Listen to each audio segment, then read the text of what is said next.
Hello again, everyone. It's time for Backlash. Welcome to Falls Count Anywhere. You're on Rhode Island Broadcasting Network. Erik Dunn back with y'all again. I hope everybody had a great April. We're now into May, I believe, which is phenomenal. Um, yeah, so this broadcast is going to be very, very simple. The reels that you guys watched from the last couple days was about the WWE draft that's officially come to a close. I got the results here for you. And the card for Backlash this Saturday in France. It's got a name I can't pronounce, so I'm not going to bother. Um, but yeah, it is very interesting regarding WWE right now that we are officially making the turn into the spring season midway through, and so far so good. Um, What I will say though for WWE is that there is a lot of positives right now when I'm looking at everything happening here.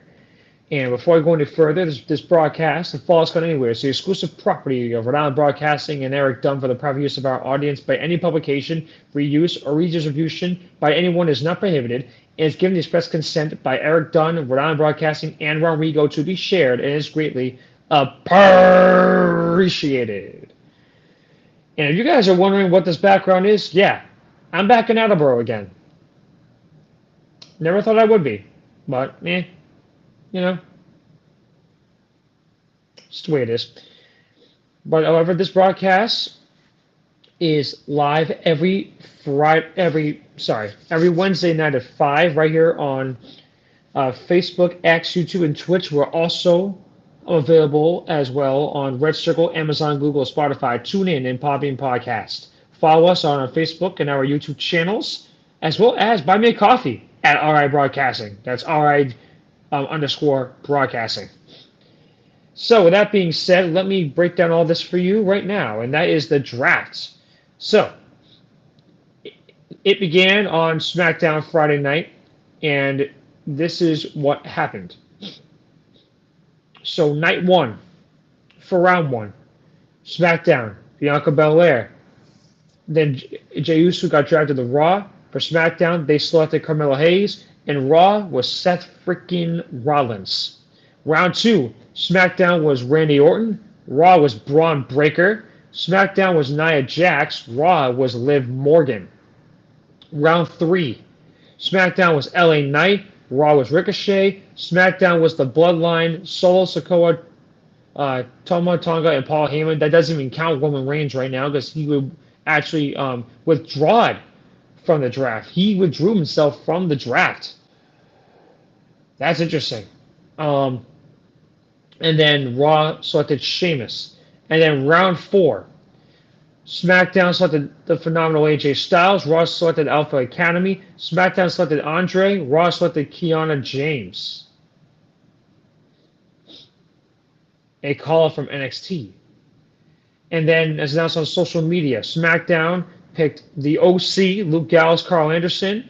Baron Corbin's back on the main roster. And Cedric Alexander and Shani the Adonis. And then Raw had, I believe, Raw had four picks. They selected Shayna Baszler, Zoe Stark, Alba Fire, and Isla Dawn, and Ivar. And then night two from Raw Monday night, round one, Raw selected Imperium, Gunther, and Ludwig Kaiser. SmackDown selected Jay Cargill. Raw selected Damage Control, and SmackDown selected Kevin Owens. Round two was interesting. Raw selected CM Punk. SmackDown selected the Pride, that is Bobby Lashley, the Street Profits, and B-Fab. Raw selected the Monster Among Monsters, the return of Braun Strowman. So nice to see him back after he's been gone for almost 9 months due to injury. And then SmackDown selected Tiffany Stratton, Tiffy Time. But round three, Raw selected the LWO, Rey Mysterio, Zelina Vega, Joaquin Wild, Cruz Del Toro, and Carlito, who attacked Dragon Lee. SmackDown selected the Legado del Fantasma with Santos Escobar, Angel Berto, and Elektra Lopez. Raw selected Drew McIntyre, who got picked later than Punk. SmackDown, Shinsuke Nakamura. So Raw's got McIntyre, SmackDown's got Nakamura. Round 4, Raw selected the Judgment Day. SmackDown selected Naomi. Raw selected Elijah Dragunov, the caller from NXT. And SmackDown selected Chelsea Green and Piper Niven. Round 5, Raw selected the New Day. SmackDown, Pretty Deadly. Raw, Lara Valkyra. And SmackDown selected Candice LeRae and Indy Hartwell. And then after that, round 6, Raw, The Final Testament, Karrion Kross, Scarlett, Akeem and Razar, the Authors of Pain, and Paul what's how you pronounce it? Ellering. There we go. SmackDown DIY, Tommaso Ciampa, Johnny Gargano. Raw, Big Bronson Reed. SmackDown, Blair Davenport. Yep. And they also announced on social media, SmackDown, Apollo Crews, Giovanni Vinci, and Tegan Knox. Raw, Natalya, Kane Carter, and Katina Chance. Odyssey Jones, Dijak, don't know who the hell that is. Julius Creed, Bronson Brutus Creed, and Ivy Nile, and the New Catch Republic, Pete Dunne and Tyler Bates. So that was the draft. I have no idea who the hell those people are. A lot of them I know, but a lot of them I don't. I mean, that's just the way it is, right? However, moving on to a couple of different things here. I am very excited, though, regarding the fact that some of these people are going to get a chance. Yeah, wannabes. Yep, I agree. They are wannabes. Something that I also heavily agree with is the fact that they are wannabes, and that's just the way it goes, you know? But I will say, however, that for WWE, Backlash is going to be a big event for them. Live this Saturday at 1 Eastern, 10 a.m. Pacific, as they're in France. So right now there's 5 matches on the card, and I'm going to give you my predictions, as well as a couple of some things I want to try to give a little bit of some sight there for you. So 5 matches, and we'll give my predictions from bottom to up. For the women's tag team titles, the Kabuki Warriors versus Bianca Belair and Jade Cargill. Whoa. Belair and Cargill as the women's tag team champs? Sign me up. Like, I don't know if that could be any better than that. Like, sign me up. Like, that's incredible. If that could happen, that'd be huge. So that's my pick for that one. Belair and Cargill, definitely. Randy Orton and KO Kevin Owens versus the Bloodline. I'm hoping Randy and Kevin will be able to do their job there. For the WWE Women's title, a triple threat, Bayley, Naomi, and Tiffany Stratton. I think Bayley's going to retain, but these two are interesting, okay? For the World Heavyweight Championship, Damian Priest versus main event Jey Uso. I'm going to say this flat out. Flat out. I am pulling for Jey. I'm pulling for Jey Uso. Here's why. Because of everything that this man has been through, he 100% deserves an opportunity to become champion. Beyond a shadow of a doubt, he deserves to become champion. But however, I do want to read this for you real quick. Just moments after Drew McIntyre overcame Seth Rollins to win the World Heavyweight title, he was taken out in a post-match confrontation with CM Punk.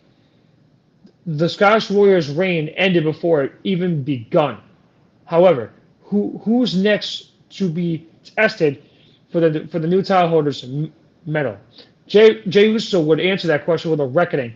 After Punk's interference again that cost Drew McIntyre the win in the high-stakes Fatal 4-Way match, Uso capitalized by hitting the Scottish Warrior with a super kick spear combination to become the #1 contender.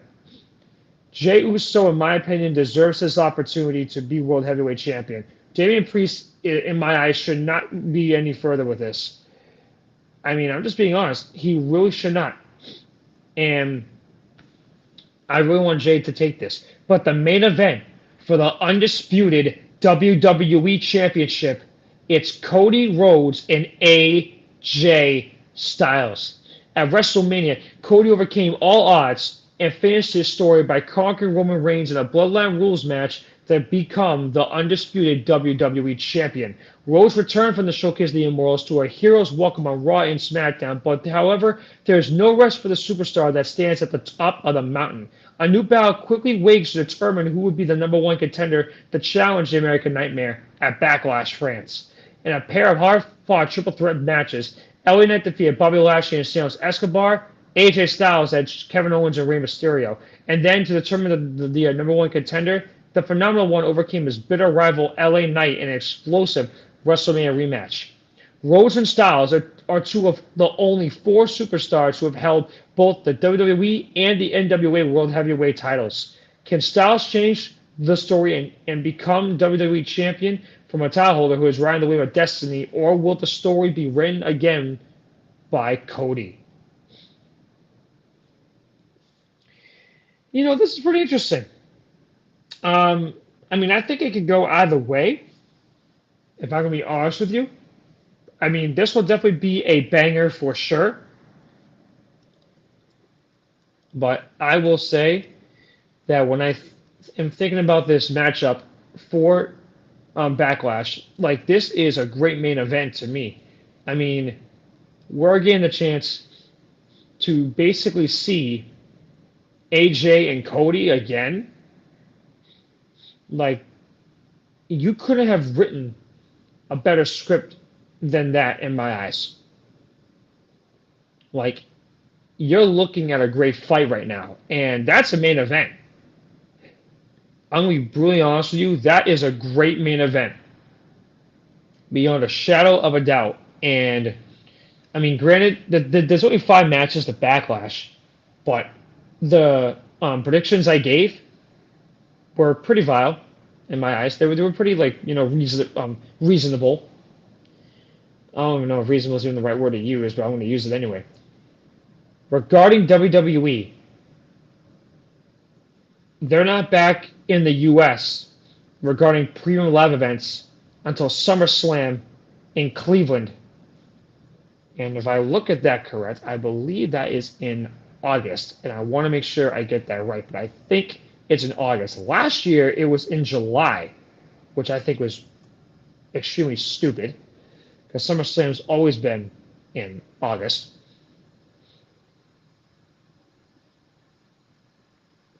And I do believe that is accurate on that. Because also, guys, don't forget this too. There's also another premium live event as well on Saturday, May 25th. Okay? In 3 weeks, they're in Jeddah, Saudi Arabia for King and Queen of the Ring. That will be a hell of a great event. And then Saturday, June 15th, they're in Glasgow, Scotland for Clash at the Castle. And then July, they're in Toronto for Money in the Bank. Yep, I was right. Saturday, August 3rd, they're in Cleveland Browns Stadium for SummerSlam. And then after that, they're not saying where else that they are going to be. But for WWE, they have got to nail it. They have to nail it out of the States and show what they can do. And I'm excited to see what Triple H is going to lead us with going into this. Because as all of you know, I'm a fan of Triple H running this company. And I've always been. And I think that for everything that he's been through as a performer, but with the injuries that he has had to not only endure, but him having to lose his career due to a heart defect. It was crushing. But I'm confident in the fact that regarding Triple H, he's on that path of helping WWE get to where they need to be. This pay-per-view, this premium live event, has to hit the mark, and it's got to hit it right on the middle of that bullseye right there. It's got to nail it. And I think it's a good card. It's not overcomplicated. It's a good card. It's only 5 matches, but I'm sure it'll be a good fight. But I will say, I am happy with the way the draft as a whole. But however, this means that Roman Reigns and Brock Lesnar are also free agents because Reigns has withdrawn from the draft because he's recovering from his injury. But however, I'm looking with the situation with Reigns, thinking to myself, well, there are some opportunities there with him potentially, and hopefully maybe we're actually going to get that. Who knows? But next week's broadcast, however, is going to be the recap of Backlash. I'll have the full card with the results of my predictions. Hopefully I'll go 5 for 5. It'd be nice. Or at least 4.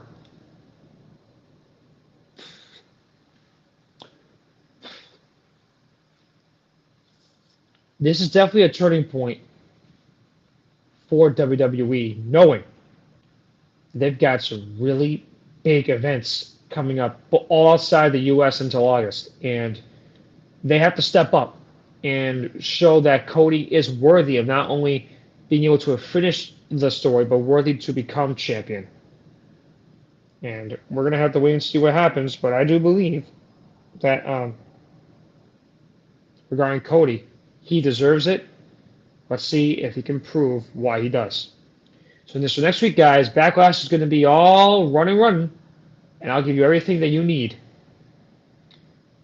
with all necessary to see if Backlash was a really good event or not. So, with that being said, on behalf of the man behind the scenes, Rodrigo, this is Erik Dunn saying so long and thank you from the Attleboro Public Library in Attleboro, Massachusetts. This has been a presentation of Ball Scout Anywhere here on Rhode Island Broadcasting Network. Guys, just be on the lookout for any updates, any reels. Share them out, guys. Help me get the word out. I'll see you guys next week. Thank you so much for watching and listening.